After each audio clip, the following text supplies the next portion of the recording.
سلامونه خدای دې وکړي چې جوړ او خوشحاله یاست. موږ د غزني ولایت سردې بند ته راغلي یو. دلته به هم د خلکو سره وګورو، د خلکو سره به زړه خواله وکړو. دا چې دا یو ډېر تفریحي ځای ده، خو متاسفانه چې کار ورته نه ده سوی. وبه ګورو چې دلته خلک څه نظرونه لري. له موږ سره واوسئ.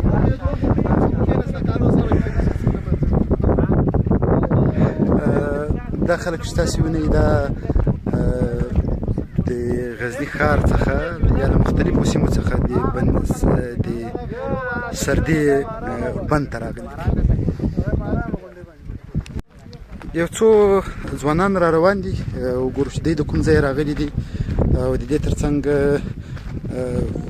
وغواړو چې دوی په دې برخه کې څه لري. ستړي مه شئ ځوانانو، ستړي مه شئ. ښه یاستئ؟ په خیر یاست؟ له کوم ځای راغلي یاست؟ پکتیکا یاست؟ سروزې یاست؟ نو څنګه راغلي یاست نن دلته؟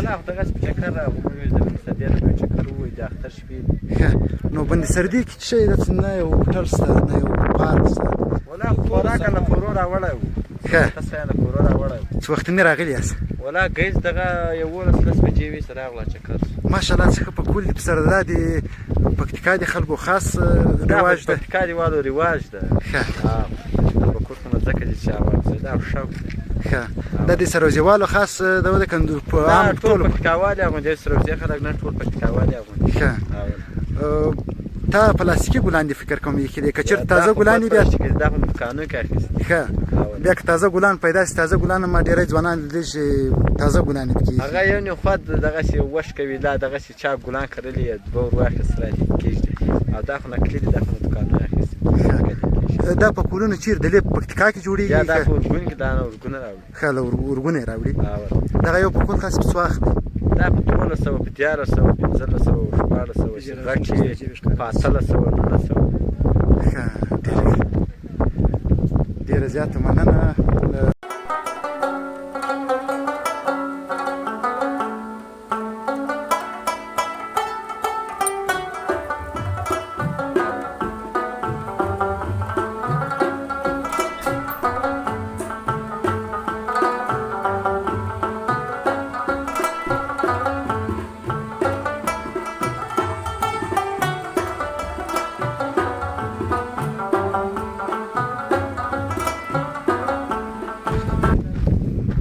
دلته هم ګورو چې یو څو ځوانان د غزني ښار راغلي دي او غواړو چې د دوی سره هم د زړه خواله ولرو. السلام علیکم سوداګر صاحب محترم، سلام جوړ. صحت یې ښه ده؟ په خیر یاست؟ صحت هم ښه ده؟ نو داسې معلومېږي چې د ښار نه د سردې بند ساحې ته راغلي یاست. والله تازه راورسېدو. څه حالات، څه وضعیت؟ والله وضعیت خو داسې ده چې دا اوبه داسې په دې معنا چې دوه چندانې شوي دي. څپاکه یعنې 50 فیصده یې اوس دغه مخامخ غونډۍ ته داسې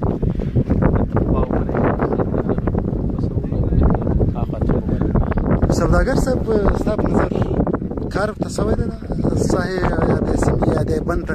که موږ ګورو دا د افغانستان نه بلکې د سیمې هېوادو په کچه باندې یو بند ده، یو تفریحګاه ځای ده. فکر کوم چې په یو نظام یا په یو وخت کې هم ورته کار نه ده سوی. څه نظر لري؟ دلته خو خبره ده چې کار نه ده سوی. یو د دې خپل طبیعي جوړښت او یو هغه د بند چاره چې پخوا بشپړه سوې ده، د بند هغه رسمي هغه سوی ده. تاسو د هغه وروسته نور هېڅ داسې کوم هغه تاسو نه وینئ، سرسبزي ادبیات نه وینئ، ونې نشته، درختې نشته، بس دلته لمر یې. او په څو ځلې خلکو غوښتنه کړې ده د ملي پارک په نومونو ولسي او دلته په شخصي سکتور یا هم دولت سرمایه ګزاري وکړي تر څو پورې تاسو سیلانیان وینئ. نن موږ داسې راتېرو چې دغه ځای نه په سلګونه کسان راغلي وو. نو دا که په صحیح مناسب شکل جوړ شي، یو خو به د عایدو ښه سرچینه شي، یعنې دغه هغه چې راځي سیلانیان یا هم د ګرځندویان د هغوی نه په خپل مشخص اندازه عاید اخیستل کېږي، او بل به هغه مناسب تفریح ځای هم وي. اوس تاسو ګورئ د فامیل لپاره هېڅ مناسب ځای نشته چې راشي. مسؤلیت یې چا ته ورګرځي؟ آیا خصوصي سکتور ته، دولت ته؟ زه وایم چې دا اول خو داسې ده چې څوک په خپل سر ته اقدام نشي کولی، چون دغه دولتي ساحه ده نه. نو دولت کې په خپله نشي هغه کولی منظم کولی، د دې مدیریت په غاړه نشي اخیستی چې دلته سیلانیانو لپاره ځایونه جوړ کړي، په اصطلاح افریقا شاوخوا سرسبزي دا مسایل نو باید شخصي سکتور ته وسپاري د رقابت له لارې تر څو به شخصي سکتور ته سمنداري وکړي او داسې یو مناسب یو ښه شین ځای دی.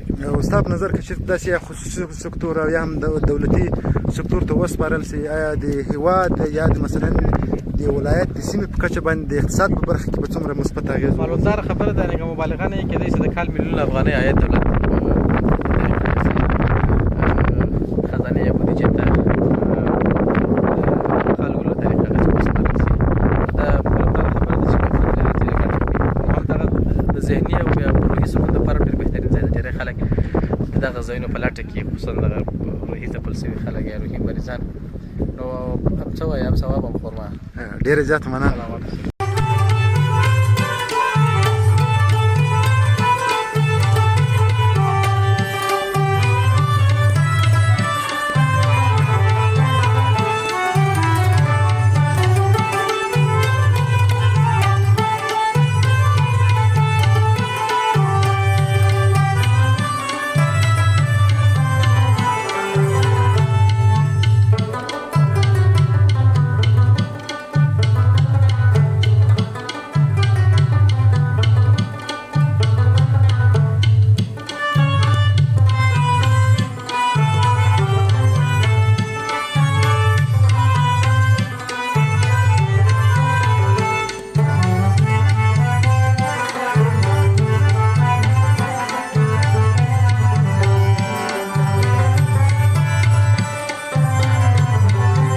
کېدای شي څو څو راپورونو نورو په رسنیو پرې کړي. ما مخکې هم له خپل دوست یار ملګري سره سوداګر صاحب سره هم په دغه برخه کې خبرې وکړې. د سردې بند یو له هغو بندونو څخه ده چې نه یوازې د افغانستان بلکې د سیمې هېوادو په کچه باندې یو داسې یو ستراتیژیکه یا اقتصادي ساحه ده چې که چېرته کار ورباندې وسي د هېواد په کچه باندې په اقتصاد باندې مثبت اغېز اچوي. څه نظر لرئ؟ داسې وګوره خلک ډېر اواره ګرځي، داسې نه دی رستورانت یا په اصطلاح تفریحګاه یو پارک نه پکې لیدل کېږي. ولا به زه پخوا هم راغلی وم، خو دا ځل چې رالم حیران شوم. سږ کال دغه بارانونه ډېر وسو، بند اوبه سخته ډېرې سوي دي. که موږ دغې ساحې ته وګورو په دغه ساحو کې ما په یاد دي کله کله د ماهیانو د ټولو دپاره هغه ځینې اوبه ودي، اوس تقریبا څو چنده هم دغه اوبه اضافه سوي دي. بیخي دا غونډۍ لا پکې پټې کړي دي. نو کېدای شي سږ کال په اوږدو کې نور هم بارانونه زیات وسي او دا اوبه ډېرې څومره چې توقع کېده باید حکومتونو د وخت حکومتونو څخه ته باید کار کړی باید نه ده سم. کېدای شي ډېر لاملونه جګړې په هېواد کې چې مثلا دغه د افغانستان په سر له سترو بندونو څخه شمېرل کېږي. د دوو غټو بندونو سر ته ډېر غټ بند ده چې د واقعیت سره کار وشي نو دغه د افغانستان په اقتصاد کې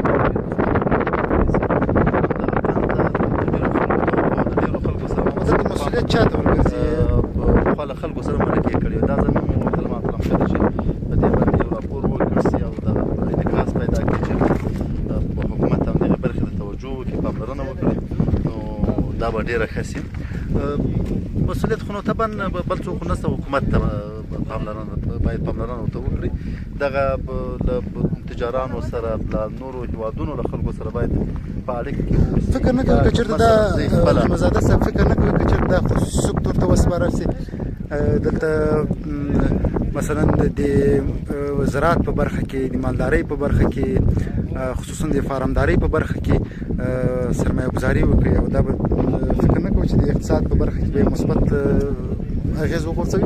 ولې نه. دا مثلا تقریبا که موږ فکر وکړو د سردار داود خان په وخت کې چې کله دا بند جوړېږي په هغه وختو کې تقریبا دلته یو پروژه د بند سردې په نامه باندې چې 3000 نفرو 3500 نفرو کار کول او دغه اندل دغه سیمه چې د افغانستان یو کندو بلل کېدو دلته کوم څه نه غونډ په سیمو هلته په زراو کورونه دي دغه دوه خلکو لپاره جوړ شوي.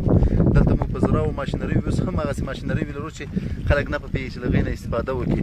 هر څه موجود دي، کانالونه ایستل شوي دي، ماشینري موجود دي. که چېرې داسې چې دلته خصوصي سکتور ته ورکړل شي، خپله حکومت په دې برخه کې شی وکړي، اقدام وکړي، نو دا د افغانستان او په خصوص جنوب کې خوا ډېر مؤثر تمامېدای شي. اوس مثلا موږ د کشترګې د کانال کوو د ټولو ولایتونو دپاره ډېره غټه او حیاتي پروژه ده او دغه هم تقریبا د ټولو ولایتونو شتمنیا ده.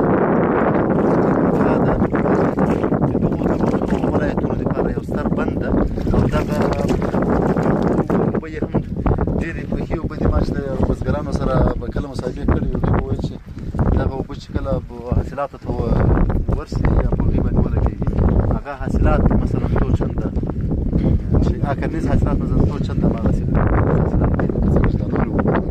ځکه دا ډېرې ستړې اوبه او دا د غرو هغه د پکتیا او د پکتیکا او ټولو غرونو چې مثلا راځي او دغه بند که چېرته به دې بند باندې عالي اقلونه 90% توجه وشي دا به د غزني پکتیکا او پکتیا د ولایتونو لپاره ډېر تمام شي. ډېره زیاته مننه دوستانو.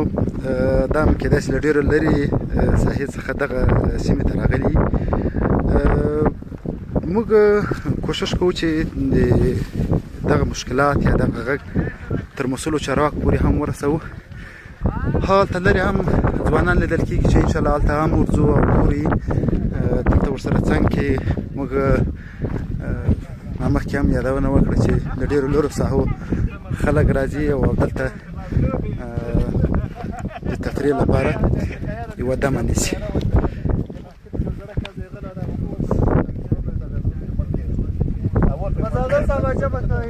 سر راپورته کړی و ته یې خواته ولاړ چېرې وه دا دلته اوس بیا راپورته کوي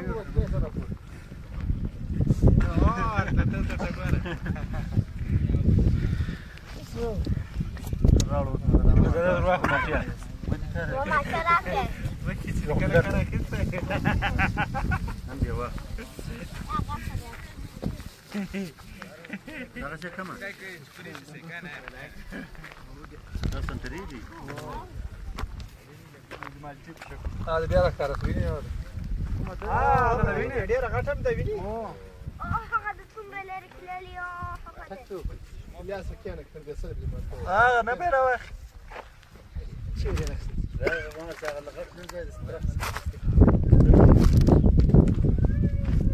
تعلیم زده سره غټ تاثیره یا دین څخه درګون پیدا کړ. وقار صاحب د دغه بند په اقتصادي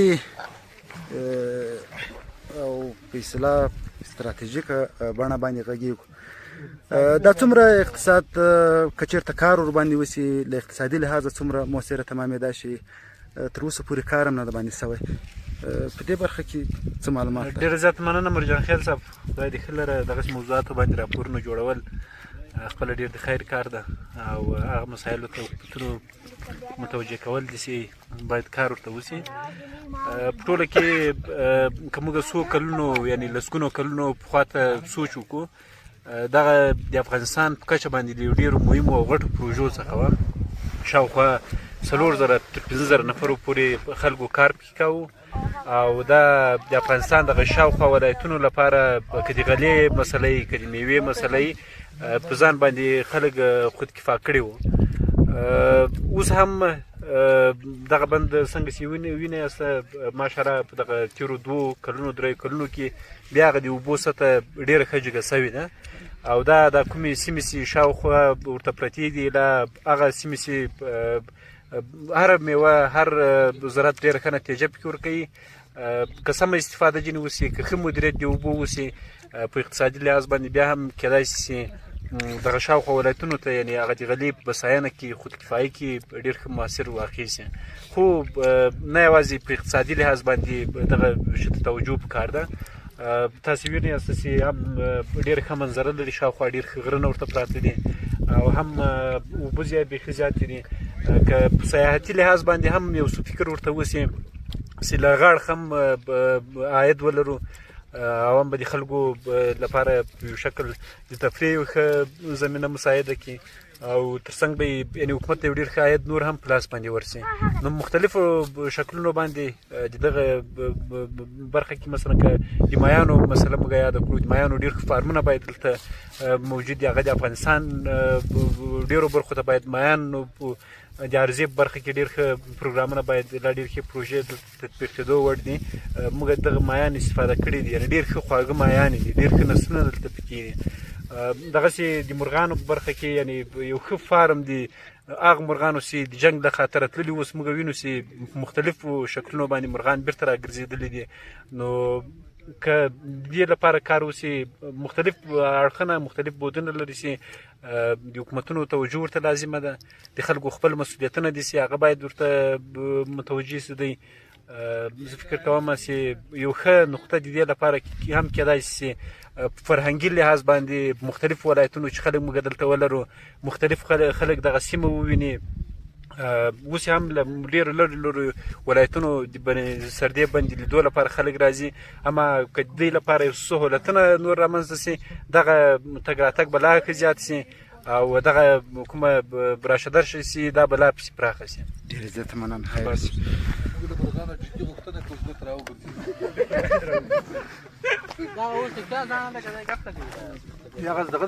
امیري صاحب ته څه وایې؟ تا مخکې غوښتنه درلوده.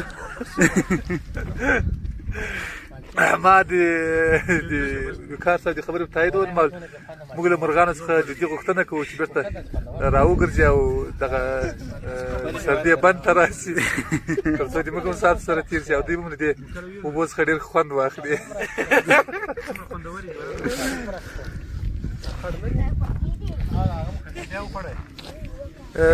یو اساسي موضوع د مرغانو یاده شوه.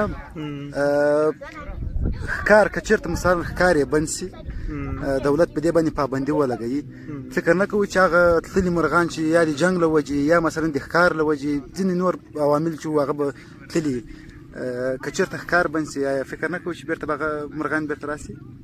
طبیعي خبره ده، هغه به بیرته راګرځي. په دا اوس وختو کې موږ ګورو یو د اوبو ډېروالی په بند کې او بل د جنګ ختموالی. هغه مرغان چې ډېر وخت دلته نه دي لیدل سوي، اوس بیا لیدل سوي. نو هم جنګ منفي تاثیر پرې کړی و او هم ښکار په هغه وخت کې ښکار که نه هم خو ټک ټوک خو و. خلکو زړه نه ښه کول چې ښکار وکړي، ځکه جنګ د جنګ حالت و. اوس جنګ نسته، هغه مرغان هم بیرته راغلي دي او شاید له دې وروسته پسې ډېر هم شي، ځکه اوبه هم ډېرې شوي. نو طبیعي خبره ده، د اوبو له ډېروالي سره مرغان هم ډېرېږي او د ښکار په بندېدو سره مرغان خو لا ډېرېږي، ځکه که یې ښکار وکړو هغه کمیږي او که ښکار نه شي هغه نسلونه یې پسې ډېرېږي او ورځ پر بلې به دا بند ته د لا ښکلا پسې ورځي. ډېره زیاته مننه.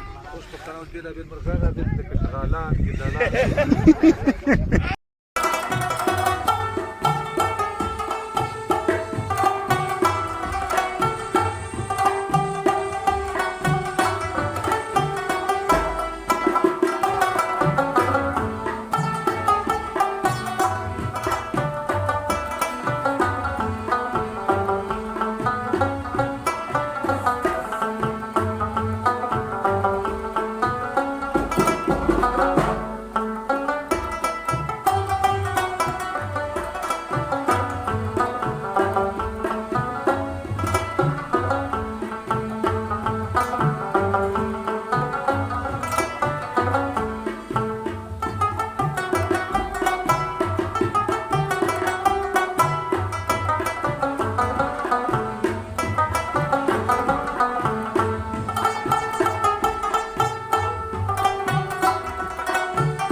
ټوله کې باید ووایو چې د مرغانو په برخه کې د مرغانو د ښکار او د دې ترڅنګ ځینې نور اړخونه چې وو چې هغه مثلا د فارمدارۍ په برخه کې یا مثلا د زراعت په برخه کې باید ورته کار وشي، دا مسؤلیتونه وراوړي دولتي او خصوصي سکتور ته. که دولت مثلا خصوصي سکتور ته د وظیفه وسپاري تر څو موږ دغه بند کې د یو ښه پارک شاهدان واوسو یا د دې ترڅنګ د یو ښه رستورانت هوټل په اصطلاح شاهدان واوسو. که چېرته مثلا دلته پارک وي، هوټل وي، مسافرخانه وي، د دې ترڅنګ له نورو ولایاتو حتی ډېر امکان لري چې له نورو هیوادو حتی سیلانان راسي، له دې بند څخه لیدنه وکړي، له دې بند څخه خپلې ښې خاطرې له ځان سره یوسي. د داود خان په وخت کې فکر کوم چې زموږ مشرانو دا خبرې کړې دي چې دلته 50,000 شپږ کسانو د دغه بند د پروژې اړوند چاردیوال د سیمې پروژه یادونه کوي چې 50,000 کسانو دلته په دې پروژه کې کار کول، او همدغه بند څخه په استفادې سره د افغانستان کندو بلل کېدل. دلته دغه بند له اوبو څخه کوم کښت و کرونده یا زراعت چې په مخه وړل کېده هغه یې په اصطلاح په اجارو باندې ورکړي وي، او د افغانستان په اصطلاح 50% یا 80% غله دانه له همدغه بند څخه پرکې ده. نو موږ نن راغلي وو تر څو دغه بند څخه مختلفو ډولو باندې البته خلکو راپورونه کړي دي، خو موږ غواړو چې د تفریح په ډول باندې له خلکو سره مو خبرې باندې وکړي، له خلکو سره خبرې ورباندې کوو تر څو دغه بند مهم وښیو او مهم هم ده تر څو دولت سلام بده به خودت. ما امیال از خانه آمدیم. خب فعلا خانه ما در شرن است، در ولایت پکتیکا دیگه. امروز روز چهارم میره است، ما گفتیم بریم در بند سردی و چون که در بند مصرف نشده، اگه مصرف شه مثل بند امیر یا دیگه جاواری علاقمند زیاد پیدا میکنه. شما در اونجا ما فعلا آمدیم که همینجا یک کمی ساعت ما تیر شوه یک چند قطعه عکس بگیریم، به خاطر که منظرش خوب منظره. شما در بین خود قصه میکرد اگه اینجا مثلا کشتی می بود یا مثلا پارک می بودن چقدر خوب می بود؟ اینجا که سرازی مصرف شوه مثلا که حداقل که همین کشتی بیا یا دم چهار بغل از یگان هتل و چیزا جور شوه، خیلی چی میکنه به مردم هم سهولت زیاد پیدا میشه و همین مردم یک کمی چیش پیدا میشه، ترقی پیدا میکنه، پیشرفت میکنه، ذهنشون باز میشه که ما باید دینی تو چیزا یا کمی فکر کنیم و سریع تو جایا باید مصرف کنیم.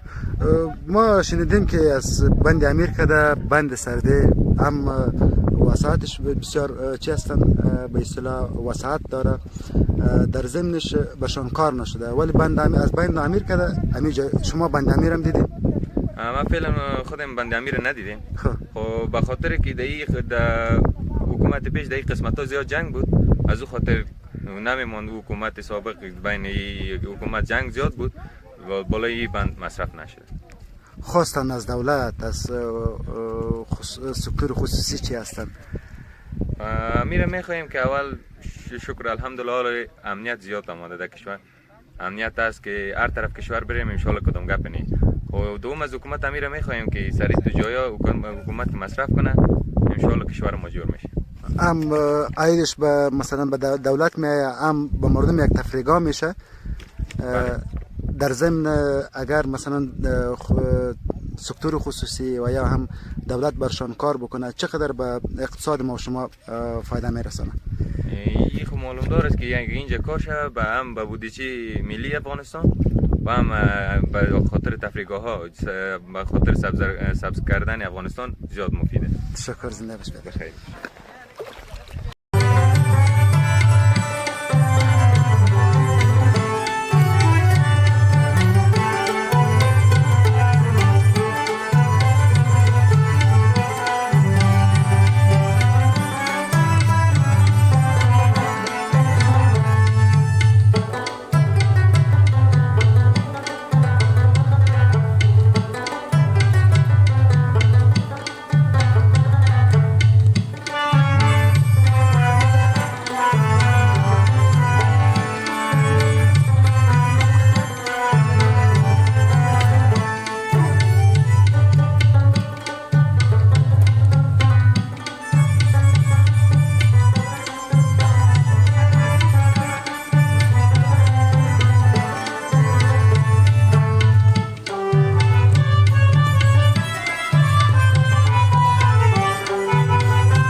دوستانو لکه څنګه چې تاسو ولیدل دغو ځوانانو یو ښه اتڼ درلود هغه هم د سردې بند په لمنو کې نو له دې چې به وپوښتو چې دوی له کوم ځایه راغلي دي او ورځ یې څنګه تېره کړې ده ستړي مه سې ورور په خیر یاست انشاءالله نوم دې څه ده اختر دې مبارک سه مبارک سي نوم مې سید محمد ده ښه سید محمد خان کوم ځای یاست توراباد بابا کله برنزو دي کلی ښه د اندړو یاست یا د دیاک ولسوالۍ دیاک ولسوالۍ نو ورځ هم څنګه تېره کړه الحمدلله بیخي ښه ورځ به نو ښه د خوشحالۍ ځای ده امن ده مقصد شی نشته په اتم لاس د غوڅونه وایي یو هګۍ بندې دي ښه نور شی نشته انشاءالله ډېر ښه ساعت هم تېر شو نو یو ښه د خوښۍ ورځ وه تاسې نه منله چې مقصد رالاست او زموږ ویډیو هم وکړه خوشحاله اوسئ بند ته کار نه ده سوی که وګورو یو پارک نه ده پکې جوړ سوی یو هوټل یو مسافرخانه نه ده ورته جوړه سوې دولت یا خصوصي سکتور په دې برخه کې څه غوښتنه ورشي لري څه باید وکړي حتی که موږ وګورو داسې یو ونه لا نشته چې موږ یې سوري ته کښېنو ورځ ورته تېره کړو ولا وروره بس نو موږ له حکومته دا خواهش لرو چې پارکونه راته جوړ کړي ای سمندر له غاړې مقصد هوټلان جوړ کړي او د ناشې ځای د دغه ساتیري ځای جوړ کړي زنګوګانې مقصد موږ دا یې له تېره نور خو داسې ساتیري ځای نشته داسې دلته نه دا بند ته ټول خلک راځي په دغه امپیتري ته یو وطن کړی مقصد یو عکس له اوبو سره اخیستی نو دا جیا نشته نه ونې شته تا خبر د سور ته کېنو نه یو چمنی شته نه یو هوټل شته چې مقصد یو چای سړی ډوډۍ پکې وخوري موږ دا خواهش لرو چې مثال یو هوټلان جوړ کړي دلته او چمنیان جوړ کړي ونې کېږدي موږ له حکومته دا خواهش لرو د ځوانانو باید موږ دغه باید ځوانان خپل لار یې وکړي بس ګوره تقریبا 100-150 نفر راځي پنځه ونې کېدي ډېرې ونې راځي باید هر سړی ما خود خپله مثال 15-15 ونې ایښي دي ښه زردالو شفتالو مڼه دا مې ټول ایښي دا کته مخ ته کاریزه سره ښه باید ټول یې دغه کېدي دا خو موږ تاسو باندې وطن جوړېږي موږ تاسو باید هر یو وکړي په حکومت په یو نه خلک په حکومت باندې ده مثال اوس دلته 100 نفر راځي 15 کېدي تقریبا د ډېرې ونې راځي باید هر یو دغه کوشش وکړي که نه ښه خبره ولې باید موږ تاسې باید کېدو هر سړی باید کېدي دغه رقم دا د نه پرېښودو دلیل به یې له دغه ورور چې پوښتنه وکړو ولې نه پرېږدې نوم دې راته وخت ښه دی لیدونکو لکه څنګه چې یو ځوان وویل چې موږ باید خپله کوشش په دې وکړو چې د دغه بند شاوخوا سیمه کې داسې ونې کېښودل شي تر څو حد اقل د تفریح لپاره چې څوک راځي باید ورته دمه سي او ورځ ورته تېره کړي دوی وایي چې دلته نه یوازې دولت بلکې ولس هم په دې برخه کې پوره ونډه لرلی شي او مسؤلیت لري تر څو وکولی شي دلته ونې کېږدي او تر خپله وسه پورې کار وکړي ته څه ویل لرې ورور کوم یو بل سره نو ډیره زیاته مننه، خوشحاله اوسئ، کور مو ودان. دوستانو دغه د سردي بند یو د هېواد له مهمو بندونو څخه ده. لکه مخکې چې ورور هم یادونه وکړه چې دلته یوازې د اوبو سره عکس اخیستل، نور په دې برخه کې هېڅ ډول کار نه ده سوی. نو وګورو چې دلته دغه ځوانان له کوم ځایه راغلي دي او څه ویل لري. السلام، ستړي مه شئ ورور.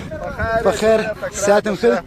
په خیر. کوم ځای راغلی یاست ورور؟ زابل ولایت شموزه ولسوالۍ سره ځنګل د سیمې. نوم دې څه شی دی ورور؟ محمد ضمیر. ضمیر خانه، لکه څنګه چې موږ نن وینو تاسو له زابله د سردي بند ته راغلي یاست، څه مو پکې ولیدل، څه مو پکې خوښ شول او څه تاسو ډېر وځورولی چې دلته نسته پکې؟ الحمدلله زموږ نن درېیمه ده چې له کوره راوتلي یو، خوست ته تللي یو، پکتیا ته ګردیز ته تللي یو، دا یې شرنې ته راغلي، دیډین ته راغلي یو. تر اوسه نه د ولس لخوا موږ ته مشکل پېښ شوی ده، نه د حکومت لخوا پېښ شوی ده، نه د بل د یوې خوا موږ ته مشکل نه ده پېښ شوی. الحمدلله ښه سوله ده، ښه امن ده، ښه اختر و، هر ځای ښه انصاف و عدل و. منظره مو څنګه سوه؟ خوښه مو سوه؟ ډېر ښه خوند مو وکړ. خوست ته ولاړو، حکیم تڼیوال پارک ډېر ښه خوند راکوي او ډېر ښه ښایسته ځایونه مو ولیدو، ډېر ښایسته وګرځېدو، ډېر خوند یې وکړ. دلته څه ډېر مهم دی، دلته باید څه ډول کارونه وشي، څه شی باید جوړ شي؟ دلته د اول زموږ دا مسؤلیت ده چې موږ له حکومت سره اخلاص وکړو، ښه په کلکه ورسره ودرېږو، جنګ او جګړې نه وکړو، د حکومت خیال وساتو او د هر عوام د هر وګړي خیال وساتو.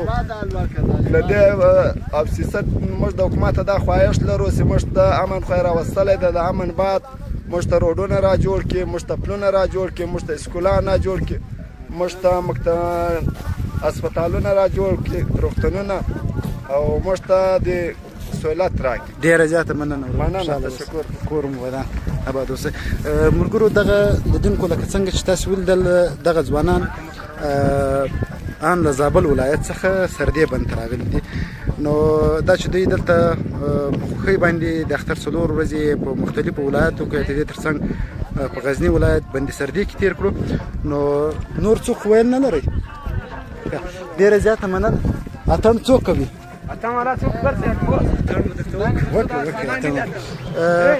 اوس به نو وګورئ چې دغه ځوانان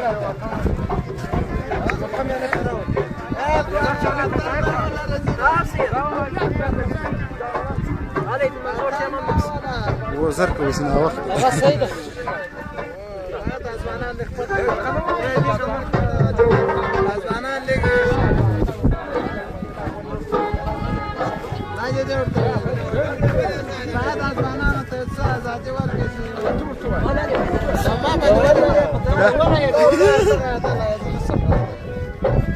خیر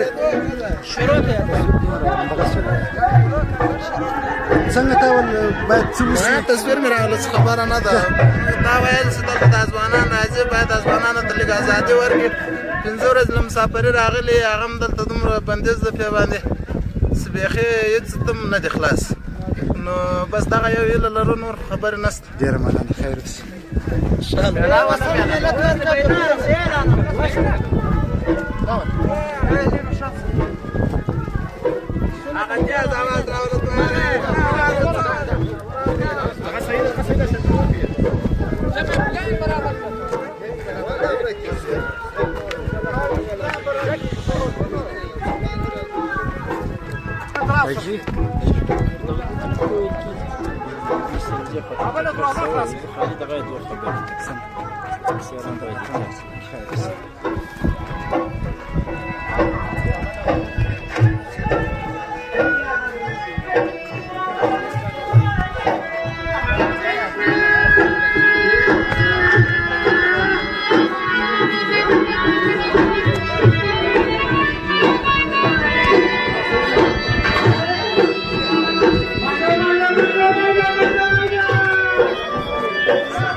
دا ډېر سوکت لیک تیز خو یې وایلی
دې خپل اتن کې زده کوم د غزني فانس د چینل لیدونکو لکه څنګه چې دغه ځوانان د اندړو د دیک ولسوالۍ اوسېدونکي او د اختر په څلورمه ورځ د سردې بند دغه لمنې ته راغلي دي او خپل د خوښۍ شیبې دلته تېروي. یو ورور فکر کوم چې ځانګړی پیغام لري. محمد الله خانه مخکې د یو موضوع یادونه وکړه، وایي دغه د اختر په شپه ورځو کې ځوانان ډېره بې احتیاطي کوي د موټرسایکل په چلولو کې، نو څه پیغام لري؟ دغه پیغام یې د ورونو ته بې احتیاطي ډېره نه کوي، په احتیاط یې ګرځي، ډېر وخت ټکر کېږي، که موټرسایکل یې موټر یي د موټر وال دغسې بې احتیاطي کوي، سیاني وروره په موټر کې کته پرتې یا د منځ وایي هغه کته پرتې د سنګو والې نه یي، ته خپل در غورځېدلی یې پرون سروزي پلین ټکر شوی ده، راپډر ستاسې ووینئ چې ټولو به طبیعت خراب شوی، ما خپله ولیدل. ما دغه یو خواهش ته چې احتیاط وکړي، بل خواهش مې له حکومت ته دا ده دا ځوانانو کار ونه لري او دلته ونې کې د هغه مخکنۍ خبره هم تاییده وشي، دا ځای باید جوړ شي، دا دوړي د سم شکلونه مرور دغسې جوړول خطر. ډېره زیاته مننه. لیدونکو زموږ د دې راپورتاژ یا د دغه ویډیو وروستۍ برخه وه چې تاسو ته مو وړاندې کړله. تر بیا بلې خپرونې چې بیا زه مرجان خیز تاسو خدمت ته راځم، تاسو په بخښنه کې خدای سپارم.